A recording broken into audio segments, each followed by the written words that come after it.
গতকালকে আমি আমার জীবনের নিরাপত্তা চেয়ে শেরেবাংলানগর থানায় একটি জিডি করি। জিডির বিষয়টি হচ্ছে গিয়ে যে গত বৃহস্পতিবার সংসদে থাকাকালীন সময় আমার এলাকার যিনি অফিসার ইনচার্জ উনি আমারে ফোন দিয়ে জানালেন যে স্যার আপনি একটু বাড়ি আসলে আপনার সাথে আমার একটু বসতে হবে, গুরুত্বপূর্ণ কথা আছে। তো শুক্রবারে আমি বাড়ি যাওয়ার পর উনি দুপুরবেলা আমাকে বললেন, আমাকে একটা মেসেজ দেখালেন যে উনাকে একটা লোক 2-3 দিন ফোন করার পর উনি যখন আমলে নিচ্ছিলেন না তখন উনারে একটা মেসেজ দেয় যে ওই লোকটা, অজ্ঞাতনামা লোকটা আমার সাথে দেখা করতে চায়, কথা বলতে চায়, দেখা করতে চায় না, কথা বলতে চায়। তো ওসি সাহেব আমলে নেননি। পরে যখন মেসেজটা দেখছেন, যে মেসেজের মধ্যে আছে, দেখা যাচ্ছে যে একটা কন্ট্রাক্ট কিলার গ্রুপ যারা হায়ার করা হয়েছে তারা নাকি অ্যাক্টিভ, তার বক্তব্য অনুযায়ী। তো ওসি সাহেব আমারে উনার ফোন দিয়ে ওই অজ্ঞাতনামা ব্যক্তির সাথে ফোনে ধরাই দিলেন। আমি কথা বললাম, কথা বলার পর যে জিনিসটা ওরা জানাইলো আমাদেরকে, ওই অজ্ঞাতনামা ব্যক্তি সে নিজেকে আইডেন্টিফাই করতে চায় না, সে তার অ্যাড্রেস বলতে চায় না। সে বলে যে আমি নিজেও ওই কিলার গ্রুপের মেম্বার ছিলাম, যখন আপনার নামটা আসছে আপনাকে হত্যা করতে হবে, তখন আমি বলছি যে না, আমি এটা পারবো না। কারণ উনি, ওই লোকটা সিলেটি, সে আমার কাজকর্ম সম্পর্কে জানে, এই জন্য সে কোনোভাবে রাজি হয় নাই। তখন সে বলছে যে আমার বিষয়টা হচ্ছে গিয়ে, তার বক্তব্য অনুযায়ী আমার বিষয়টা হচ্ছে গিয়ে, আমি আপনাকে একটা ওয়ার্নিং দিচ্ছি, আপনি এই 2-3 দিন আপাতত ঘরের বাইরেই যাবেন না। তো এটা শোনার পর আমি নর্মালি এর আগে অনেকবার আমি মৌখিক ভাবে বা আমার পিএস এর মাধ্যমে বিভিন্ন ভাবে আমি থ্রেট পাইছি, এগুলো আমি আমলে নেই না, কারণ এগুলা সামনে বললে একটা প্যানিক তৈরি হইতে পারে, এই জন্য আমি কখনোই সামনে নিয়ে আসি নাই।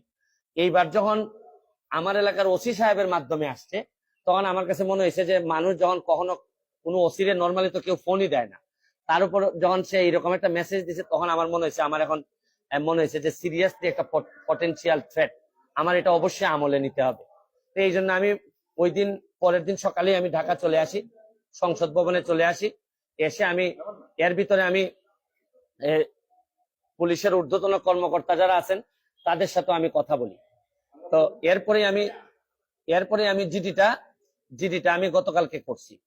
কিন্তু আমার যে জায়গাটাতে প্রশ্ন হচ্ছে, দেখেন আমি একজন মেম্বার অফ পার্লামেন্ট, পুলিশ যখন, আমার এলাকার ওসি সাহেব যখন জানলেন কোন একটা মারফতে যে আমার একটা লাইফ রিস্ক আছে, তখনই কিন্তু উচিত ছিল যে উনি এসপি সাহেবের সাথে আলাপ করবেন, ডিআইজি সাহেবের সাথে আলাপ করবেন, এটা কি আসলেই থ্রেট নাকি না কেউ বোগাস নাকি না কিছু, এটা তো আমার কাছে আসার আগেই এদের তদন্ত করে ফেলা উচিত ছিল। মানে আমাকে জিডি করতে হলো কেন? প্রশ্নটা হচ্ছে গিয়ে যে আমার থ্রেটটা তো আমি জানি না, জানছে প্রথমে ওসি সাহেব, ওসি সাহেবের পরে এটা এসপি ডিআইজি উনাদের কাছে যাবে। আমি জানার আগে ওনারা আমাকে প্রোটেকশন দিবেন, আমাকে পরে জানাবেন যে এই থ্রেটটা যেটা ছিল এটা রিয়েল অথবা ফেক।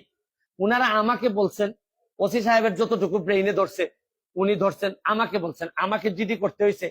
আর আমার নিরাপত্তা তো এখন আমার নিজেরই দিতে হইতেছে। এখন রাষ্ট্রযন্ত্র, আমি এটা বুঝলাম না যে এই রাষ্ট্রযন্ত্র আসলে কি আদৌ আমার বাঁচাই রাখতে চায় কিনা। কারণ হচ্ছে কি, আমি যাকে জিডি করতেছি পুলিশ ডিপার্টমেন্ট, সেই তো আগে জানছে আমার আগে, সেই তো আমার বলার দরকার ছিল যে সে ব্যক্তি আইডেন্টিফাই করা যায় নাই। পুলিশ মারফত কখনো শুনলাম যে ওনারা নাকি ট্রেকিং করে, কখনো বলছেন যে এই পাহাড়তলি চট্টগ্রামের, তারপরে কখনো বলতেছেন তার বাড়ি এই বড়লেখা বা সিলেটের কোন জায়গায় যেন। তা আমার বিষয়টা হচ্ছে গিয়ে যে দেখেন, এই দেশে বঙ্গবন্ধু মারা গেছেন, তার পরিবার সবাই মারা গেছে, আমার হবিগঞ্জের শাহ এম এস কিবরিয়া সাহেব মারা গেছে, আমরা তো কোনো প্রোটেকশনই দিতে পারি নাই। আর আমার বিষয়টা এরকম হয়েছে যে এই পুলিশের ভূমিকা দেখে মনে হইতেছে যে পুলিশ মনে হইতেছে যে একটা অপমৃত্যু রেকর্ড করার জন্য বসে আছে, যে আছে একটা মৃত্যু হয়েছে, নাইলে এই পর্যায়ে যাবে কেন। আমি কি করতেছি না করতেছি সব পুলিশ এবং এনফোর্সমেন্ট এজেন্সির নখদর্পণে থাকবে। কারণ এরা খবর নেয় না বলেই লোকগুলা মরে, আর এরা খবর নেয় না বলেই বেনজিররা এত ধনী হয়, এরা খবর নেয় না বলেই মতিউররা এত টাকার মালিক হয়। কারণ এরা তো থাকে কারে কোন জায়গায় বদলি করবে, কারে কোন জায়গায় জায়গা মতো নিজের লোক সেট করলে অনেক টাকার বাণিজ্য হবে, এইসব অভিযোগ এদের বিরুদ্ধে। যার কারণে আমার কষ্টটা এখানে, আমার এই মরতে কষ্ট নাই, আমার দুইটা কষ্ট। একটা হচ্ছে মরে গেলে আমার এলাকার মানুষের কি হবে, এটা আমাকে আমাকে কষ্ট দেয়, আরেকটা হচ্ছে গিয়ে যে এই দেশটা এমন ভাবে মরার জন্য ক্ষেত্র তৈরি করা হয়েছে যে আপনি দেখেন আজকে আমার সকালবেলা আমার মেয়ে আমাকে বলে কি জানেন কোন দেশে আছি, আমার মেয়ে আমারে বলে তোমাকে নাকি থ্রেট দিছে কে, সে আমেরিকাতে থাকে, বাচ্চা মাত্র বয়স 11। আমি বলছি হ্যাঁ আমি তো গুড ওয়ার্ক করি, এই জন্য ব্যাড পিপুলরা আমারে হুমকি দিছে। সে আমারে বলে there must be a line between good work and stupidity. মানে আমার মেয়ে মনে করে আমি যে গুড ওয়ার্ক করি, আমি যে অন্যায়ের বিরুদ্ধে প্রতিবাদ করি, এগুলা থেকে স্টুপিডিটি। কারণ আমি আর কি জবাব দিব তারে, কারণ সে তো তার মাথার মধ্যে এগুলাই আছে যে বাংলাদেশে যারা ভালো কাজ করে অন্যায়ের প্রতিবাদ করে এরা স্টুপিড।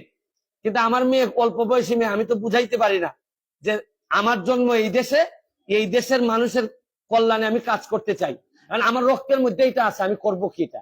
যে ধরনের প্রোটেকশন, আমি তো আর আগের ব্যারিস্টার সুমন না, মেম্বার অফ পার্লামেন্ট হিসাবে আপনি না আগের ব্যারিস্টার সুমনকে ফেলে দিলেন, কিন্তু মেম্বার অফ পার্লামেন্ট হিসাবে আমার সিকিউরিটির আগেই আমি যে জিডি করা লাগলো এটার জন্য দুঃখ প্রকাশ করতেছি। কেন আমি জিডি করব?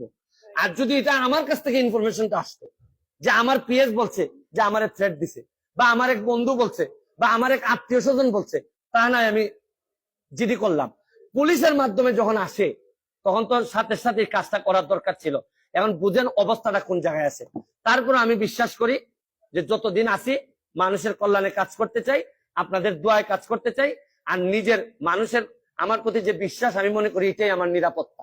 আর এখন বাকিটা এনফোর্সমেন্ট এজেন্সি আছে, তারা যদি আমি কথা বলছি আইজিপি মহোদয়ের সাথে, উনি অত্যন্ত ভালোভাবে আমাকে আনসার দিচ্ছেন, বলছেন যে এটা তো আগেই ওদের এই কি করার কথা। উনি আমার বিশ্বাস যে উনি ওই যারা আছে তাদেরকে প্রশ্ন করছেন যে এটা তো তোমরা জিডি করার আগেই ইনফরমেশন পাওয়ার সাথে সাথে কাজ করার কথা। একমাত্র আইজিপি সাহেব, বর্তমান আইজিপি সাহেব, উনি আমার অ্যাঙ্গেলে উনি কথা বলছেন। আর বাকি যারা আছে সবাই মনে হইতেছে যে সাক্ষী দেওয়ার জন্য বসে আছে, আমি কখন মরবো, মরলে পরে সাক্ষী দিবে। আমার এলাকাটা কিভাবে চলছে বুঝেন না আপনারা, যে কারে কোন জায়গায় সেট আপ করবে এইভাবেই চলছে। Thank you.